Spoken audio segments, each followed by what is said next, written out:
સમાચારની શરૂઆત કરીએ તો વડોદરા હણીકાંડને લઈને એચસીએ હાઈકોર્ટ દ્વારા આદેશ કરવામાં આવ્યો છે। આ સાથે જ જળાશયોમાં સુરક્ષા નિશ્ચિત કરવા માટે કહેવામાં આવ્યું છે। વોટર પોલીસ તૈનાત કરવા હાઈકોર્ટે આદેશ કર્યો। ચાણોદ જેવા સ્થળોએ પણ વોટર પોલીસ જરૂરી છે તેવા આદેશ કરવામાં આવ્યા છે। તો રાજ્યભરના જળાશયોમાં વોટર પોલીસ મૂકો, હાઈકોર્ટે આદેશ કર્યા। તો વડોદરા હણીકાંડને લઈને હાઈકોર્ટે આદેશ કર્યા છે, જેમાં જળાશયોમાં સુરક્ષા નિશ્ચિત કરવા માટે કહેવામાં આવ્યું છે।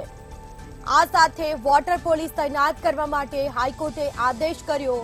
તો ચાણોદ જેવા સ્થળોએ પણ વોટર પોલીસ જરૂરી છે તેવું હાઈકોર્ટ દ્વારા કહેવામાં આવ્યું છે। તો રાજ્યભરના જળાશયોમાં વોટર પોલીસ મૂકો તેવું હાઈકોર્ટે કહ્યું। તો વડોદરા હણીકાંડને લઈને હાઈકોર્ટનો આદેશ, જળાશયોમાં સુરક્ષા નિશ્ચિત કરવા માટે કહેવામાં આવ્યું છે। તો વોટર પોલીસ તૈનાત કરવા માટે હાઈકોર્ટે આદેશ કર્યો છે।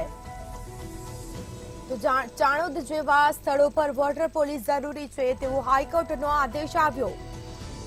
તો હાઈકોર્ટ દ્વારા આદેશ આપવામાં આવ્યા છે।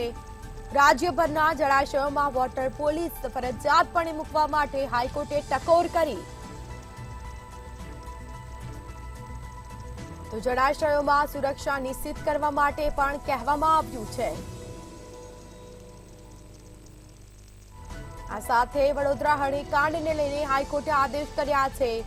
વોટર પોલીસ તૈનાત કરવા માટે હાઈકોર્ટે ટકોર કરી છે। આ સાથે ચાણોદ જેવા સ્થળો પર પણ વોટર પોલીસ જરૂરી મૂકવા માટે આદેશ કરવામાં આવ્યા છે।